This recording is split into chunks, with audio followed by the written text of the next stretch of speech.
Et si je vous disais qu'il existe un livre si ancien, si puissant, si révélateur, que l'Empire romain et l'Église qui en a hérité la puissance ont tout mis en œuvre pour l'effacer de l'histoire, un ouvrage que les apôtres connaissaient, que les premiers chrétiens vénéraient, qui est cité directement dans votre Bible, et qui pourtant a été rayé de la mémoire collective pendant plus de 1000 ans.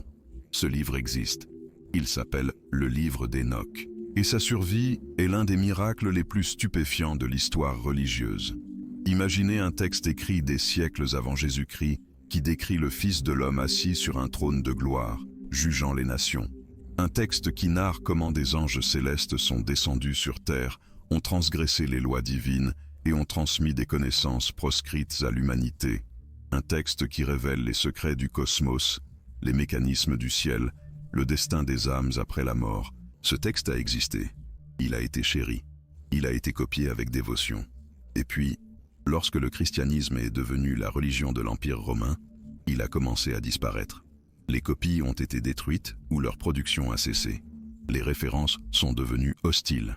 Les conciles qui ont statué sur les livres sacrés l'ont délibérément exclu. En l'espace de quelques siècles, le livre d'Hénoch est devenu une ombre, une rumeur d'une chose qui aurait existé mais que personne ne pouvait consulter. Mais la vérité a une manière extraordinaire de survivre. Tandis que Rome et ses héritiers ecclésiastiques s'acharnaient à l'éradiquer de l'Occident, dans les montagnes reculées d'Éthiopie, une église isolée le préservait. Génération après génération, des moines dévoués copiaient le texte sacré, le maintenant en vie, alors que le monde occidental tout entier l'avait oublié. Et dans les grottes de Qumran, au bord de la mer Morte, des fragments du livre attendèrent patiemment d'être découverts, enfouis pendant 2000 ans, prêts à confirmer que ce que l'Éthiopie gardait était authentique, ancien, véritable. La redécouverte du livre d'Hénoch est une histoire de survie contre toute attente, une vérité qui refuse de mourir, un savoir qui trouve toujours le moyen d'émerger, quelle que soit la puissance déployée pour le supprimer. Aujourd'hui, nous allons explorer cette histoire extraordinaire. Nous allons découvrir ce que contient ce livre qui le rendait si dangereux. Nous allons comprendre pourquoi Rome a voulu l'éliminer. Et nous allons célébrer sa survie malgré tout. Nous ne sommes pas ici pour attaquer une foi quelconque, ni pour semer des doutes destructeurs. Nous sommes ici pour honorer une vérité qui mérite d'être connue. Pour reconnaître que l'histoire des Écritures sacrées est plus complexe, plus fascinante, plus riche que ce qui nous est fréquemment enseigné. Le livre d'Hénoch n'est pas simplement une curiosité historique. C'est un témoin de la manière dont le christianisme primitif comprenait le cosmos, le mal, le salut. C'est une fenêtre sur un monde spirituel qui a été fermé mais jamais complètement scellé. C'est une invitation à approfondir notre compréhension des traditions qui façonnent notre civilisation. Êtes-vous prêt à découvrir l'évangile apocryphe qui a échappé aux griffes de Rome? Avez-vous la curiosité d'explorer ce que le pouvoir a voulu cacher? Êtes-vous préparé à un voyage qui bouleversera votre compréhension de l'histoire biblique? Car ce qui suit n'est ni spéculation ni fantaisie. C'est une histoire documentée, des preuves textuelles, une tradition vivante. Et cela changera à jamais votre perception de la constitution du canon sacré. Le livre d'Hénoch a survécu, et aujourd'hui, ses secrets sont accessibles à quiconque a le courage de les chercher. Suivez-moi. Le voyage commence maintenant. Pour comprendre comment le livre d'Hénoch a survécu aux mains de Rome, il nous faut d'abord saisir la nature de ce texte et l'importance qu'il revêtait pour les communautés religieuses antiques. Hénoch est une figure énigmatique de la Genèse. Le texte biblique ne nous en dit que peu. Il vécut 365 ans, marcha avec Dieu et disparut parce que Dieu l'enleva. Contrairement à tous les autres patriarches, Hénoch ne mourut pas. Il fut transporté directement au ciel. Cette singularité a captivé l'imagination des communautés juives de la période du Second Temple. Si Hénoch avait marché avec Dieu et avait été emporté au ciel, qu'avait-il vu là-haut? Quel secret connaissait-il? Quelle révélation avait-il reçue? La réponse est venue sous forme de littérature apocalyptique, un genre qui a prospéré entre le IIIe siècle avant Jésus-Christ et le 1er siècle de notre ère. Ces textes prétendaient révéler les mystères du cosmos, le destin de l'humanité, les secrets du monde céleste. Et le livre d'Hénoch est devenu le plus important de tous. Ce que nous appelons aujourd'hui le livre d'Hénoch, ou plus techniquement le premier Hénoch, est en réalité une collection d'écrits composés à différentes époques. Les spécialistes identifient au moins 5 sections principales: le livre des veilleurs, les paraboles d'Hénoch, le livre astronomique, le livre des songes et l'épître d'Enoch. Chaque section aborde des thèmes différents mais interconnectés. Les origines du mal à travers la transgression angélique. Les secrets des mouvements célestes. Les visions du jugement dernier. Les révélations sur le Messie à venir. Ensemble, elles forment une cosmologie complète qui complète et étend le récit biblique. Les communautés de Qumran, où ont été découverts les célèbres manuscrits de la mer morte, vénéraient particulièrement ce texte. On a trouvé plus de fragments d'Enoch dans ces grottes que de nombreux livres aujourd'hui considérés comme canoniques. Pour les Esséniens, le livre d'Enoch était une écriture sacrée incontestable. Les premiers chrétiens ont hérité de cette vénération. L'épître de Jude, partie du Nouveau Testament, cite directement le livre d'Enoch, le traitant comme une prophétie authentique. Plusieurs pères de l'Église primitive, dont Tertullien, Irénée et Clément d'Alexandrie, l'ont cité avec respect et l'ont considéré comme précieux pour la foi. Durant les 3 premiers siècles du christianisme, le livre d'Enoch circulait largement. Ce n'était ni un texte marginal, ni suspect. Il faisait partie du patrimoine spirituel que les communautés croyantes valorisaient. Le changement est survenu avec la transformation du christianisme en religion impériale. Lorsque Constantin a légalisé la foi et que ses successeurs en ont fait la religion officielle, le besoin de définir l'orthodoxie s'est fait sentir. Quels textes étaient vraiment sacrés? Lesquels devaient être lus dans les églises? Lesquels devaient être rejetés? Les conciles qui ont abordé ces questions opéraient sous de multiples pressions. L'unité de l'Empire exigeait une religion unifiée. L'autorité épiscopale nécessitait des canaux de révélation clairs. La diversité qui avait caractérisé le christianisme primitif est devenue problématique. Dans ce contexte, le livre d'Enoch a été marginalisé. Non pas parce qu'il était inconnu ou clairement faux, mais pour d'autres raisons que nous explorerons plus tard. Progressivement, les copies ont cessé d'être produites en Occident. Les références sont devenues hostiles. Le texte est devenu une légende. Mais en Éthiopie, où le christianisme était arrivé avant que ces processus d'exclusion ne soient achevés, le livre d'Enoch n'a jamais été remis en question. Il est resté une partie du canon sacré, vénéré et préservé jusqu'à aujourd'hui. Si ce parcours sur le livre d'Enoch et son extraordinaire survie bouscule ce que vous pensiez savoir, imaginez tout ce qu'il reste à découvrir. Cette chaîne existe pour explorer les vérités cachées de l'histoire religieuse, pour honorer les textes qui ont survécu contre toute attente, pour rechercher une connaissance authentique de nos traditions spirituelles. Rejoignez cette communauté d'explorateurs en appuyant sur le bouton d'abonnement. Nous ne vous promettons pas de réponse facile, mais un voyage honnête vers des vérités qui méritent d'être connues. Maintenant, continuons à découvrir le contenu de ce texte extraordinaire. Le contenu du livre d'Enoch explique à la fois sa fascination originelle et sa suppression éventuelle. Ce que ce texte révélait s'est avéré trop puissant, trop subversif, trop incontrôlable pour les structures de pouvoir émergentes. La section la plus célèbre, le livre des veilleurs, présente une expansion dramatique de ce passage énigmatique de la Genèse, où les fils de Dieu prirent des femmes parmi les filles des hommes. Là où la Bible canonique offre à peine quelques versets mystérieux, Enoch développe toute une cosmologie de l'origine du mal. Selon le texte, 200 anges célestes, appelés veilleurs car leur fonction était d'observer et de garder, sont descendus sur le mont Hermon. Ils ont fait un pacte mutuel, se jurant avec des malédictions qu'ils mèneraient à bien leur transgression. Ils ont pris des épouses humaines et ont engendré des géants qui ont apporté la destruction sur la terre. Mais la révélation la plus perturbante n'est pas la transgression sexuelle, c'est le savoir que ces anges ont transmis. Le texte détaille spécifiquement ce qu'ils ont enseigné. Azazel a révélé la métallurgie pour fabriquer épées et couteaux, les bracelets et ornements, l'usage de l'antimoine et l'embellissement des paupières. D'autres anges ont enseigné les enchantements, la découpe des racines, l'astrologie, les signes célestes. Ce récit présente le progrès technologique et culturel comme le résultat d'une transgression cosmique. Ce n'est pas l'ingéniosité humaine naturelle qui a développé ces arts. Ce fut une révélation interdite d'êtres qui ont abandonné leur poste céleste. Le savoir lui-même devient ambigu, potentiellement dangereux, moralement chargé.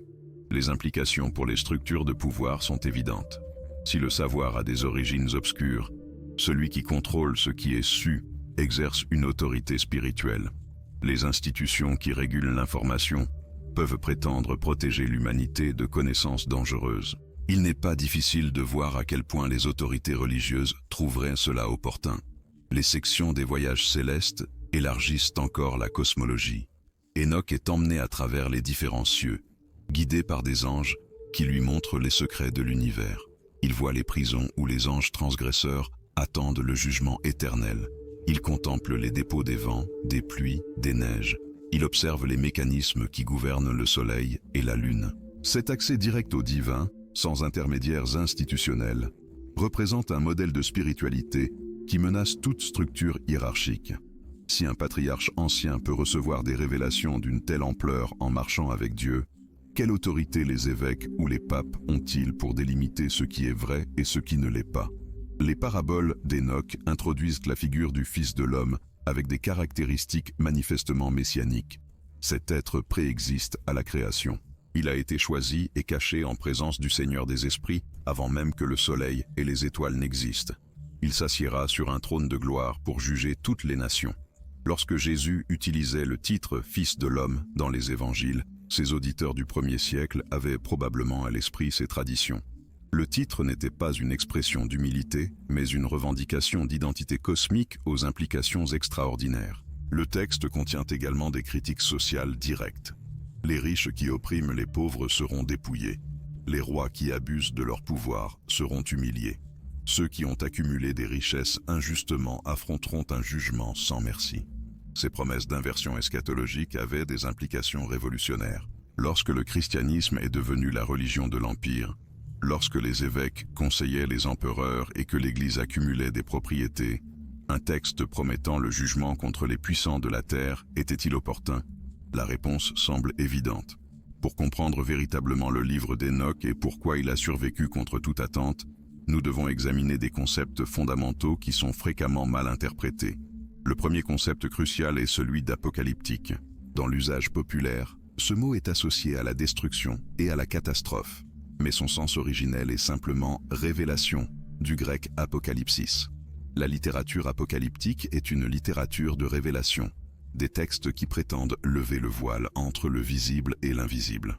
Le livre d'Enoch est apocalyptique en ce sens premier. Il révèle ce qui est caché, les origines du mal, les mécanismes du cosmos, le destin des justes et des pécheurs, les secrets du monde céleste. Il ne s'agit pas principalement de la fin du monde, mais de la structure profonde de la réalité. Ce type de littérature a prospéré pendant les périodes de crise, lorsque les explications conventionnelles semblaient insuffisantes.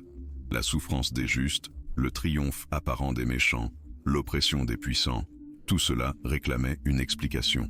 La littérature apocalyptique offrait des réponses qui situaient le présent dans un cadre cosmique plus vaste. Le deuxième concept fondamental est celui du Fils de l'homme.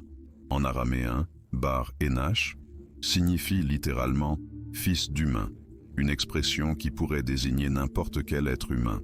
Mais dans le contexte des paraboles d'Enoch, cette figure acquiert des dimensions cosmiques extraordinaires. Ce Fils de l'homme n'est pas simplement humain. Il préexiste à la création. Il est choisi avant même que le soleil et les étoiles n'existent. Il jugera toutes les nations. Les rois de la terre trembleront devant lui. La connexion avec les descriptions de Jésus dans les évangiles et dans l'Apocalypse est indéniable. Certains spécialistes proposent que le christianisme primitif a développé sa christologie en utilisant le cadre fourni par Enoch. D'autres suggèrent que les paraboles ont été influencées par des croyances chrétiennes. Le débat se poursuit, mais la connexion profonde entre ces textes est incontestable. Le troisième concept qui mérite attention est celui de pseudo-épigraphie. De nombreux textes anciens, y compris le livre d'Enoch, ont été écrits sous le nom de figures vénérées du passé. Cela n'était pas considéré comme une fraude au sens moderne. C'était une convention littéraire qui exprimait une continuité avec la tradition. Attribuer des révélations à Enoch signifiait les connecter à l'ère la plus primordiale, antérieure au déluge, antérieure à Abraham, antérieure à Moïse. Le message gagnait en autorité par son ancienneté supposée. Cette pratique était acceptée et comprise par les lecteurs anciens. Le quatrième concept clé est la distinction entre canonique et vrai. Qu'un texte ne figure pas dans le canon ne signifie pas automatiquement qu'il est faux ou sans valeur. Le canon représente des décisions historiques sur les textes à utiliser dans les liturgies et ceux à considérer comme faisant autorité. Mais les textes en dehors du canon peuvent être anciens, vénérés par des communautés importantes et profondément influents. Le livre d'Enoch en est un exemple parfait. Il ne figure pas dans le canon occidental, mais il est incontestablement ancien, a été vénéré par les premiers chrétiens et a profondément influencé le Nouveau Testament. Son exclusion du canon ne l'invalide pas. Elle reflète simplement des décisions prises dans des contextes historiques spécifiques. Nous venons de voir comment des concepts fondamentaux tels que l'apocalyptique, le Fils de l'homme, la pseudo-épigraphie et la relation entre canon et vérité nous aident à comprendre le livre d'Hénoch. Mais je me demande, laquelle de ces révélations vous a le plus surpris? Compreniez-vous la différence entre canonique et vrai? Connaissiez-vous la signification originelle d'apocalyptique? Partagez vos réflexions dans les commentaires. J'adore vous lire, et qui sait, peut-être votre commentaire inspirera-t-il le prochain sujet que nous explorerons ensemble. Maintenant, plongeons encore plus profondément dans cette histoire extraordinaire. Pour apprécier pleinement comment le livre d'Hénoch a survécu aux mains de Rome, il nous faut nous immerger dans le monde qu'il a produit et les mondes qui l'ont préservé. La période du Second Temple, s'étendant approximativement du retour de l'exil babylonien à la destruction du Temple en l'an 70, fut une époque de turbulence spirituelle pour le peuple juif. Il vivait sous domination étrangère, perse, grec, romain. Leur indépendance politique était un souvenir lointain ou un rêve à venir. Dans ce contexte d'oppression et d'espoir est née la littérature apocalyptique. Ce n'était pas un échappisme naïf, mais une tentative de trouver un sens. Si Dieu est juste, pourquoi les fidèles souffrent-ils? Si Israël est élu, pourquoi est-il soumis? Les réponses apocalyptiques situaient le présent dans un récit cosmique où le triomphe final de la justice était garanti. Le livre d'Hénoch émerge de communautés qui se sentaient marginalisées, même au sein du judaïsme. Les références constantes au juste contre les pécheurs ne distinguent pas seulement Israël des nations. Elles reflètent également des conflits internes, des divisions entre différentes visions de la fidélité à la tradition. Les communautés de Qumran en sont l'exemple le plus clair. Elles s'étaient séparées du temple de Jérusalem, qu'elles considéraient corrompu. Elles attendaient une intervention divine qui justifierait leur position et punirait leurs ennemis, y compris l'establishment religieux juif. Pour elles, le livre d'Hénoch n'était pas un divertissement. C'était une révélation urgente. La géographie importait. Le mont Hermon, où, selon le récit, les veilleurs sont descendus, était la plus haute montagne de la région, visible de grande distance, associée au divin, dans de multiples cultures. Choisir ce lieu reliait le récit à des géographies sacrées connues. Les références aux technologies spécifiques que les anges ont enseignées reflètent le contexte historique. La métallurgie, les cosmétiques, l'astrologie, toutes étaient des arts associés à la civilisation hellénistique qui transformait le monde oriental. Attribuer leur origine à des anges déchus était une forme de résistance culturelle, une manière de gérer la menace des influences étrangères. Le christianisme primitif a hérité de ce texte et de son monde de signification. Les premiers croyants, pour la plupart juifs, connaissaient les traditions énochiennes. Quand ils entendaient en parler du Fils de l'homme ou d'anges qui avaient péché, ils avaient des cadres de référence que nous ignorons souvent aujourd'hui. L'Église éthiopienne, qui allait finalement être la seule gardienne du texte complet, a ses propres racines qui ont préparé cette préservation. Le christianisme est arrivé en Éthiopie au IVe siècle, mais les liens avec les traditions israélites sont plus anciens. L'Éthiopie revendique une descendance du roi Salomon et de la reine de Saba. Le livre national, le Kebra Nagast, raconte comment leur fils Ménélik a emporté l'Arche d'Alliance en Éthiopie. Ces traditions, qu'elles soient historiquement vérifiables ou non, ont façonné une identité religieuse qui se sentait l'héritière directe d'Israël. Lorsque le christianisme est arrivé, il a trouvé un terrain fertile. La circoncision était déjà pratiquée. Les distinctions alimentaires existaient. Le lien avec le Dieu d'Abraham était revendiqué. Le livre d'Hénoch, profondément juif dans ses racines, s'intégrait parfaitement dans cette tradition. Les monastères éthiopiens ont développé une culture de préservation extraordinaire. Dans des lieux inaccessibles, des communautés de moines ont consacré des générations à copier des textes sacrés. Le Ge'ez, langue liturgique, a acquis une sacralité qui a protégé les manuscrits des altérations fortuites.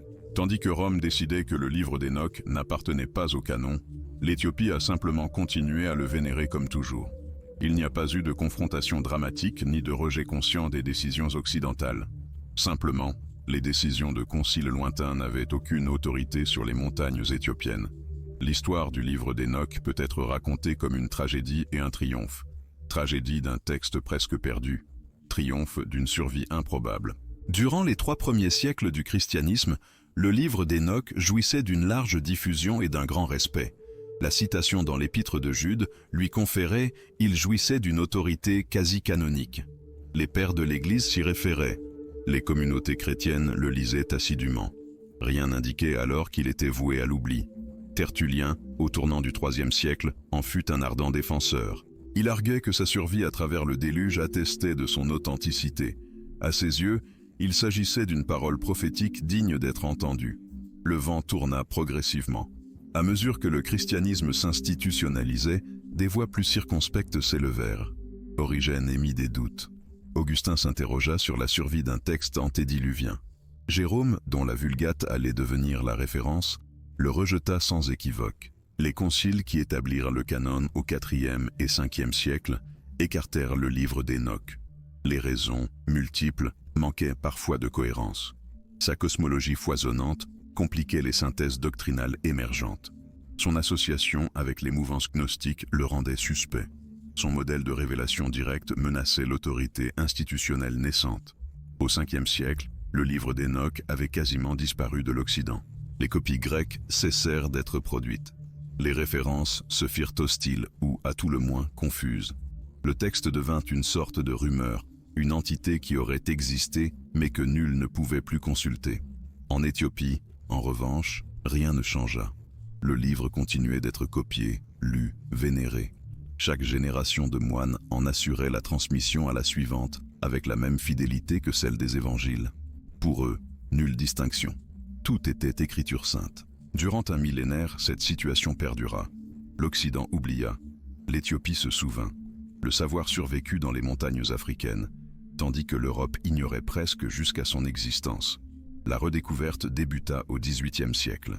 L'explorateur écossais James Bruce, après des années de périple en Éthiopie, rapporta en Europe plusieurs manuscrits guèzes du livre d'Hénoch. Pour la première fois depuis plus d'un millénaire, les érudits occidentaux purent enfin en lire le texte intégral. L'impact fut considérable. Les universitaires reconnurent d'emblée l'importance du texte pour appréhender le judaïsme intertestamentaire et les origines du christianisme. Les traductions se multiplièrent. Le livre d'Hénoch cessa d'être une légende pour devenir un document accessible. La découverte des manuscrits de la mer Morte en 1947 apporta une confirmation spectaculaire.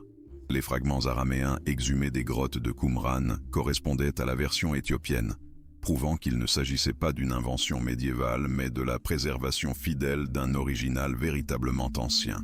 Aujourd'hui, le livre d'Hénoch occupe une place singulière. Il est universellement reconnu comme un document historique d'une valeur inestimable. Il est canonique pour l'Église éthiopienne. Il est source de fascination pour les chercheurs spirituels du monde entier. Le texte que Rome faillit anéantir est désormais plus accessible que jamais. L'histoire du livre d'Hénoch ne se limite pas à sa seule préservation. Elle est aussi affaire de transformation, de malentendus et d'appropriation. Comprendre ces strates nous aide à apprécier ce qui a survécu autant que ce qui fut perdu ou déformé. Le premier niveau de transformation fut linguistique. Le texte fut originellement composé en araméen, avec de possibles sections en hébreu. Il fut traduit en grec à une époque indéterminée de l'Antiquité. Du grec, il passa en guèze éthiopien. Chaque traduction impliquait des choix interprétatifs. Les fragments araméens de Qumran permettent de vérifier la fidélité des traductions. Les comparaisons révèlent que la version éthiopienne est remarquablement fidèle, mais des variantes existent. Certaines nuances de l'original ont pu se perdre ou être altérées au cours du processus de transmission. Le second niveau de transformation fut éditorial. Le livre d'Hénoch que nous connaissons est une compilation d'écrits disparates. Le livre astronomique pourrait en être la section la plus ancienne. Les paraboles, la plus tardive. Qui décida de les assembler? Selon quels critères? D'autres sections, non parvenues jusqu'à nous, existaient-elles? L'absence des paraboles dans les fragments de Qumran a suscité un débat intense. Furent-elles composées ultérieurement? Reflètent-elles une influence chrétienne? Ou bien la communauté de Qumran ne les a-t-elle simplement pas intégrées à sa collection? Les réponses à ces questions modifient notre compréhension de la relation entre le livre d'Hénoch et le christianisme primitif. Le troisième niveau de transformation fut interprétatif. Chaque communauté qui lut le texte l'interpréta selon ses propres référentiels. Les Juifs du Second Temple le lisaient d'une manière, les premiers chrétiens d'une autre, les gnostiques d'une troisième. Les Éthiopiens, quant à eux, développèrent leurs propres traditions exégétiques. Lorsque le texte fut redécouvert par l'Occident, de nouvelles couches s'y ajoutèrent. Les universitaires du XIXe siècle y projetèrent leurs propres présupposés. Les théologiens l'évaluèrent selon des critères confessionnels. Les quêteurs spirituels se l'approprièrent à des fins diverses. Aujourd'hui, de nouvelles distorsions menacent. Dans certains cercles populaires, le livre d'Hénoch est présenté comme la révélation d'anciens astronautes.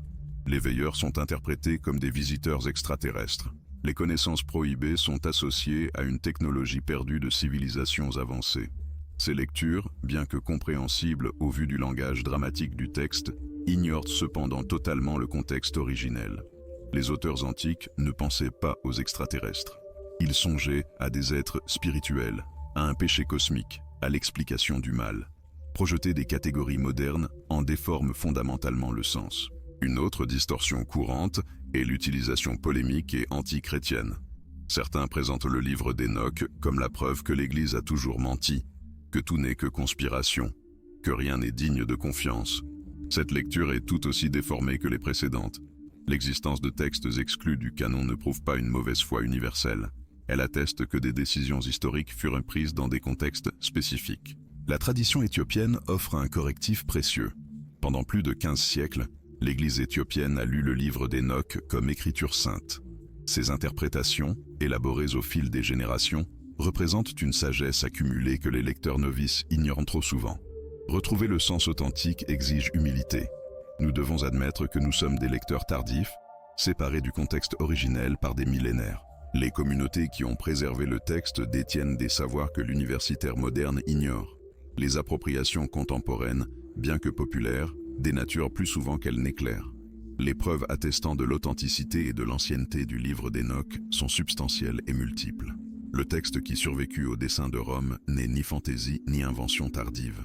C'est un document véritablement antique, corroboré par de multiples faisceaux d'indices. La première preuve, et la plus spectaculaire, émane des manuscrits de la mer Morte. Lorsque les Bédouins découvrirent les grottes de Qumran en 1947, ils mirent au jour un trésor textuel qui révolutionna notre connaissance du judaïsme ancien. Parmi les milliers de fragments exhumés, de nombreux manuscrits du livre d'Hénoch furent identifiés, rédigés en araméen. Ces fragments sont datés approximativement du IIe siècle avant notre ère, jusqu'au 1er siècle de notre ère. Leur existence démontre que le texte circulait amplement des siècles avant le christianisme. La comparaison entre les fragments araméens et la version éthiopienne révéla une correspondance frappante. Le texte que l'Éthiopie avait préservé durant plus d'un millénaire était véritablement ancien, non une invention médiévale. La transmission s'était avérée fidèle. Le second faisceau de preuves émane du Nouveau Testament lui-même. L'Épître de Jude, versets 14 et 15, cite directement le livre d'Hénoch. L'auteur y traite le texte comme une prophétie authentique, non comme une fable ou une tradition humaine. Cette citation est extraordinaire. Un document qui allait devenir écriture canonique se réfère à Hénoch comme un prophète légitime. Cela démontre que le livre d'Hénoch était connu et respecté au sein des communautés chrétiennes primitives. Au-delà de cette citation explicite, les spécialistes ont identifié de nombreuses allusions dans d'autres textes néo-testamentaires. Le langage du Fils de l'homme dans les évangiles résonne avec les paraboles d'Hénoch. Les références aux anges déchus dans la seconde épître de Pierre évoquent le livre des veilleurs. Des éléments de l'Apocalypse trahissent une influence hénochienne. La troisième preuve découle des écrits patristiques. Les pères de l'Église des premiers siècles citèrent et discutèrent longuement le livre d'Hénoch. Tertullien, écrivant vers l'an 200, le défendit avec vigueur. Clément d'Alexandrie le cita. Irénée le mentionna. Origène le connaissait, bien qu'il exprimât des réserves. Même ceux qui finirent par le rejeter attestèrent de son existence et de sa circulation. Le quatrième axe de preuve est la tradition manuscrite éthiopienne. Les manuscrits guèzes existants témoignent d'une transmission scrupuleuse au fil des siècles. La cohérence entre des manuscrits d'époques et de régions différentes atteste de pratiques scribales méticuleuses. L'Église éthiopienne développa des systèmes de vérification et de contrôle textuel. Les erreurs étaient identifiées et corrigées. L'intégrité de l'écriture sainte était protégée comme une question de foi et de devoir. La cinquième preuve réside dans les caractéristiques internes du texte. Le langage, les concepts théologiques, les préoccupations qu'il reflète, tout est cohérent avec la période du Second Temple juif. Le livre d'Hénoch ne se lit pas comme une invention tardive. Il se lit comme le produit de son époque historique réelle. Des zones d'incertitude demeurent. L'identité des auteurs originaux est inconnue. Les circonstances exactes de composition de chaque section sont débattues. Les processus qui ont assemblé les différents écrits ne sont pas entièrement élucidés. Nous avons exploré des preuves fascinantes concernant le livre d'Hénoch. Mais à présent, j'aimerais vous poser une question. De quel pays, de quelle ville, nous rejoignez-vous dans cette quête de connaissances sur ces textes qui ont survécu envers et contre tout? N'hésitez pas à partager votre localisation dans les commentaires. Il est toujours enrichissant de constater à quel point des esprits curieux, aux quatre coins du globe, cherchent les mêmes réponses aux mystères des Écritures antiques. Et maintenant, abordons l'un des chapitres les plus révélateurs de cette histoire. Comprendre comment le livre d'Hénoch faillit être anéanti par Rome exige d'examiner les dynamiques de pouvoir à l'œuvre lorsque le christianisme se mua d'un mouvement persécuté en une religion impériale. Le IVe siècle bouleversa tout. Constantin ne se contenta pas de légaliser le christianisme. Il s'impliqua activement dans ses affaires. Les empereurs ultérieurs se montrèrent encore plus interventionnistes. La religion, qui avait survécu aux persécutions, devait désormais naviguer les tentations du pouvoir. Un empire avait besoin d'une religion unifiée. La diversité qui avait caractérisé le christianisme primitif, avec ses multiples évangiles, ses interprétations variées, ses textes hétéroclites, devint problématique. Il fallait définir ce qui était orthodoxe et ce qui était hérétique, ce qui était canonique et ce qui devait être rejeté. Les conciles qui établirent le canon ne furent pas des assemblées de saints désintéressés, uniquement en quête de vérité. Ce furent des événements politiques où différentes factions luttaient pour leur influence, où la volonté impériale pesait lourd, où des considérations pratiques influaient sur les décisions. Le livre d'Hénoch présentait plusieurs écueils pour ce projet d'unification. Premièrement, son modèle de révélation. Hénoch reçoit le savoir directement de Dieu et des anges, sans intermédiaires institutionnels. Il voyage à travers les cieux et apprend des secrets que même tous les anges ne connaissent pas. Ce schéma légitimait des expériences visionnaires en dehors des canaux officiels. Les évêques édifiaient des structures d'autorité. La succession apostolique, le magistère épiscopal, l'autorité des conciles. Tout cela exigeait que la révélation s'écoulât par des institutions reconnues. Un texte qui mettait en scène une révélation directe à un individu menaçait ce monopole. Deuxièmement, sa cosmologie foisonnante. Les cieux multiples, les anges nommés, les dépôts d'éléments naturels, les mécanismes célestes. Tout cela compliquait les synthèses théologiques en cours d'élaboration. Il était plus aisé de travailler avec des textes moins spéculatifs. Troisièmement, son association avec des groupes considérés comme hérétiques. Les gnostiques, avec leur cosmologie complexe, trouvèrent en Hénoch une matière de prédilection. Les manichéens l'utilisèrent. Diverses sectes qui défiaient l'orthodoxie émergente le citèrent. Cette association contaminait le texte aux yeux des défenseurs de l'orthodoxie. Quatrièmement, ses implications sociales. Les dénonciations contre les riches et les puissants, les promesses d'humiliation des rois, les garanties d'un renversement eschatologique, tout cela résonnait de manière inconfortable lorsque l'Église s'alliait au pouvoir impérial. Il est important de ne pas simplifier à l'excès. Il n'y eut pas de conspiration centralisée visant à éliminer le livre d'Hénoch. Le processus fut graduel, résultant de nombreuses décisions individuelles. Certains leaders croyaient sincèrement protéger la foi en marginalisant des textes qu'ils jugeaient problématiques. Mais les effets furent tangibles. Un texte vénéré durant des siècles disparut de l'Occident. Des générations de chrétiens grandirent sans le connaître. Le savoir qu'il recelait fut effectivement supprimé. L'Éthiopie échappa à ces dynamiques grâce à son isolement géographique et politique. Les décisions de conciles lointains n'avaient aucune autorité sur les montagnes éthiopiennes. L'Église éthiopienne ne devint jamais une institution impériale à la romaine. Elle put ainsi préserver ses traditions héritées sans les pressions de la conformité. La survie du livre d'Hénoch en Éthiopie ne fut pas un acte de défi conscient envers Rome. Ce fut simplement la continuité d'une tradition que Rome n'avait pas le pouvoir d'interrompre. Ce que Rome entendait détruire survécut précisément là où son influence ne pouvait s'exercer. Examinons à présent le contenu même du livre d'Hénoch, en nous appuyant sur les sources primaires qui survécurent au dessein de Rome. Le texte débute par des mots solennels qui en établissent la nature prophétique.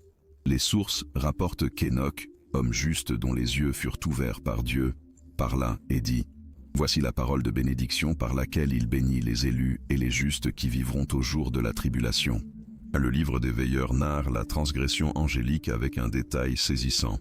Les sources indiquent que les anges, les fils du ciel, virent et désirèrent les filles des hommes. Ils se dirent les uns aux autres « Venez, choisissons-nous des épouses parmi les filles des hommes et engendrons des enfants. » Sémiasa, leur chef, craignait d'être le seul à payer pour le péché. Alors tous jurèrent conjointement, s'engageant par des malédictions mutuelles. Ils descendirent sur le sommet du mont Hermon et l'appelèrent Hermon parce que là ils avaient juré. Les savoirs transmis sont précis. Les sources mentionnent qu'Azazel enseigna aux hommes la fabrication des épées, des couteaux, des boucliers et des cuirasses. Il leur montra les métaux et l'art de les travailler. Il enseigna les bracelets, les ornements, l'usage de l'antimoine, l'embellissement des paupières, les pierres précieuses et les teintures. D'autres anges révélèrent les enchantements et la coupe des racines. D'autres encore enseignèrent l'observation des astres. D'autres enfin révélèrent le cours de la lune. L'impureté s'accrut, la fornication se multiplia, et ils transgressèrent et corrompirent toute leur voie. Les voyages célestes décrivent Hénoch parcourant le cosmos. Les sources narrent qu'il fut emmené au lieu où les cieux s'achèvent. Il vit les dépôts de tous les vents. Il contempla la pierre angulaire de la terre. Il observa les 4 vents qui soutiennent la terre et le firmament du ciel. Les descriptions des lieux de jugement sont saisissantes. Les sources préservent des visions de vallées profondes aux feux ardents, de prisons pour les anges transgresseurs, de lieux de tourments préparés pour les méchants. La géographie cosmique y revêt une dimension morale. Les paraboles présentent le Fils de l'homme en des termes extraordinaires. Les sources indiquent que sa tête était blanche comme la laine. À ses côtés se tenait un autre dont le visage avait l'apparence humaine, mais sa face était pleine de grâce comme celle de l'un des saints anges. Ce Fils de l'homme existait avant que le soleil et les signes ne fussent créés, avant que les étoiles du ciel ne fussent faites. Son nom fut prononcé devant le Seigneur des esprits avant la création du monde. Il sera lumière des gentils et espérance de ceux qui souffrent. Le jugement qu'il exécutera est définitif. Les sources décrivent comment les rois et les puissants seront livrés aux anges pour leur châtiment. Ils supplieront la miséricorde, mais ne la trouveront pas. Ceux qui ont opprimé seront opprimés. Ceux qui ont méprisé seront méprisés. L'épître d'Hénoch contient des exhortations directes. Les sources préservent. Ne craignez point, âme des justes, et ayez espérance, vous qui êtes morts dans la justice. Ne vous affligez point parce que vos âmes sont descendues au Sheol avec tristesse. Votre justice sera une récompense abondante. Les avertissements aux pécheurs sont sévères. Les sources disent « Malheur à vous qui consommez la sueur des justes. Malheur à vous qui buvez l'eau de toute source. Vos richesses vous seront enlevées. Vos plaisirs se changeront en tourments. » Après avoir examiné l'extraordinaire histoire de la survie du livre d'Hénoch face au dessein de Rome, une question cruciale se pose. Comment intégrer cette connaissance à notre compréhension de la foi et de l'histoire? La première réconciliation nécessaire est celle entre le texte préservé et le texte perdu. Le livre d'Hénoch que nous détenons est un miracle de survie, mais il est aussi le fragment d'une tradition plus vaste. D'autres textes hénochiens ont existé et se sont évanouis. D'autres interprétations ont fleuri puis disparu. Nous devons célébrer ce qui a survécu sans pour autant oublier ce qui fut perdu. La tradition éthiopienne a préservé le texte le plus complet, mais elle ne représente elle-même qu'une branche d'un arbre plus vaste. L'humilité face à ces pertes est de mise. La seconde réconciliation est entre différentes traditions chrétiennes. Le livre d'Hénoch est canonique pour l'Église éthiopienne, mais pas pour d'autres traditions. Cette divergence représente une diversité légitime, non une erreur d'un côté ou de l'autre. L'Église éthiopienne n'est pas dans l'erreur pour inclure Hénoch. Les églises occidentales ne sont pas nécessairement dans l'erreur pour l'exclure. Différentes communautés, dans des contextes distincts, ont pris des décisions différentes. Toutes ces décisions avaient leurs raisons, même si nous pouvons juger certaines plus pertinentes que d'autres. Cette diversité peut être perçue comme un problème ou comme une richesse. Nous préférons la considérer comme une richesse. Le christianisme a toujours été pluriel. Les différences entre traditions représentent des accents distincts, des expériences variées, des sagesses accumulées diverses. Nous pouvons apprendre les uns des autres. La troisième réconciliation est entre foi institutionnelle et révélation charismatique. Le livre d'Hénoch représente un modèle où des individus peuvent recevoir des révélations extraordinaires en dehors des canaux institutionnels. Ce modèle génère une tension avec les structures qui centralisent l'autorité. Mais cette tension n'est pas nécessairement destructrice. Les institutions apportent stabilité, continuité, vérification communautaire. L'expérience charismatique offre fraîcheur, renouveau, correction prophétique. Les deux sont nécessaires. L'équilibre entre elles demeure un défi permanent. C'est l'institution contre le charisme. C'est la quête d'un équilibre précaire. La quatrième réconciliation, et non des moindres, se joue entre la curiosité intellectuelle et l'engagement spirituel. Nombreux sont ceux qui abordent le livre d'Hénoch par simple curiosité, en quête de secrets enfouis ou de connaissances prohibées. Cette soif est légitime, certes, mais elle reste incomplète. Pour ses auteurs et ses premiers lecteurs, le livre d'Hénoch n'était pas un divertissement. C'était une révélation sacrée, une clé pour comprendre le cosmos et la condition humaine. Le réduire à une simple curiosité, c'est en manquer l'essence même. La dimension spirituelle du texte exige notre respect, même si nous n'adhérons pas à toutes ses prémices. Parallèlement, un engagement spirituel ne doit jamais exclure une analyse rigoureuse. Les plus grands exégètes de ce texte ont toujours su allier l'érudition technique à une profonde sensibilité religieuse. Foi et savoir ne s'opposent pas, ils se nourrissent l'un l'autre dans un dialogue incessant. La cinquième réconciliation, c'est celle entre ce que Rome a détruit et ce qu'elle a édifié. Il serait tentant de simplifier l'histoire, de la peindre en noir et blanc, avec Rome dans le rôle du grand méchant, cherchant à anéantir la vérité. Mais la réalité, mes amis, est bien plus nuancée. Pourtant, Rome a aussi été une gardienne.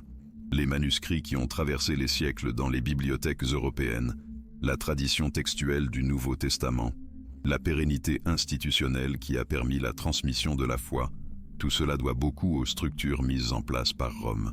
On peut déplorer la marginalisation du livre d'Hénoch par Rome, sans pour autant nier que Rome a également contribué à la préservation d'autres trésors. L'histoire, vous le savez, est rarement peuplée de héros immaculés et de vilains absolus. Elle met plus souvent en scène des acteurs complexes, aux décisions lourdes de conséquences parfois contradictoires. Le livre d'Hénoch a survécu. C'est là l'essentiel, au bout du compte. Il a survécu non pas comme le triomphe d'un camp sur un autre, mais comme la preuve que la vérité, elle, se ferait toujours un chemin. Ce qui fut étouffé a refait surface. Ce qui fut oublié a été rappelé à nos mémoires. Ce qui semblait perdu a été retrouvé. Nous avons parcouru ensemble une histoire extraordinaire, celle d'une survie contre vents et marées. Des communautés juives qui l'ont vénéré en premier aux moines éthiopiens, qui l'ont jalousement gardé pendant des siècles. Des décisions qui faillirent l'anéantir à l'instant de sa redécouverte stupéfiante. Le livre d'Hénoch a échappé aux griffes de Rome. Ce simple fait recèle des profondeurs que nous n'avons fait qu'effleurer. Il a survécu parce que certaines vérités, tout simplement, refusent de mourir. Parce que la connaissance authentique trouve toujours son chemin. Parce qu'il y a toujours des sentinelles prêtes à préserver ce que d'autres veulent anéantir. Parce que la diversité du christianisme, si souvent perçue comme une faille, s'est avérée être son salut. Si l'Éthiopie avait emprunté la même voie que l'Occident, le livre d'Hénoch aurait disparu sans laisser de traces. Nous n'aurions eu que des fragments épars, des citations dans d'autres écrits, des rumeurs d'une chose qui aurait jadis existé. Mais l'Éthiopie n'a pas suivi cette voie.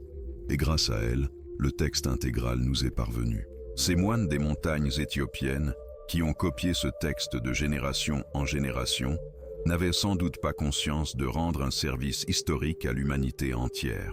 Ils se contentaient de préserver leur écriture sacrée, d'accomplir leurs devoirs religieux, de transmettre ce qu'ils avaient reçu. Leur fidélité silencieuse a gardé un trésor inestimable pour toute l'humanité. La redécouverte du livre d'Hénoch a bouleversé notre compréhension des origines du christianisme. Elle a révélé des connexions entre le judaïsme et le christianisme primitif que nous ne pouvions auparavant qu'entrevoir. Elle a éclairé l'arrière-plan du Nouveau Testament d'une manière qui enrichit notre savoir. Elle a ouvert des fenêtres sur des mondes spirituels qui, sans elle, seraient restés hermétiquement clos. Ce que Rome a voulu éradiquer est aujourd'hui plus accessible que jamais. Des traductions existent en de multiples langues. Les études universitaires pullulent. N'importe qui, pourvu qu'il ait la curiosité nécessaire, peut désormais lire ce texte jadis jugé trop dangereux pour le commun des mortels. Cette démocratisation du savoir est l'un des triomphes de notre époque.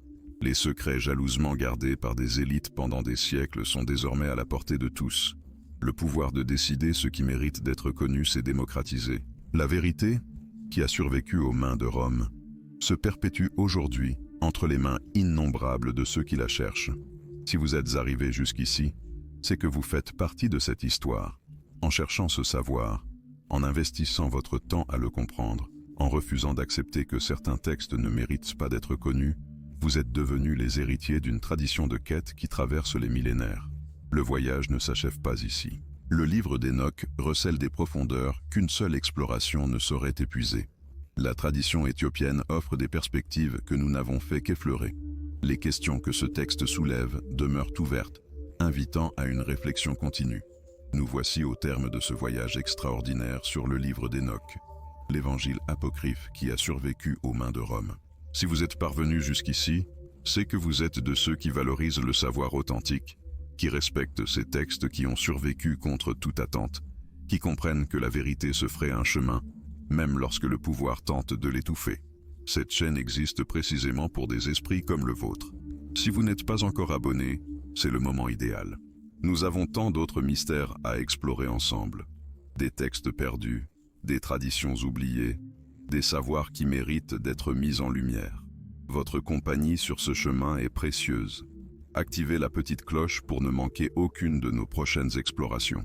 Et maintenant, un autre volet de cette quête s'affichera sur votre écran, élargissant encore votre perspective sur les mystères des Écritures anciennes.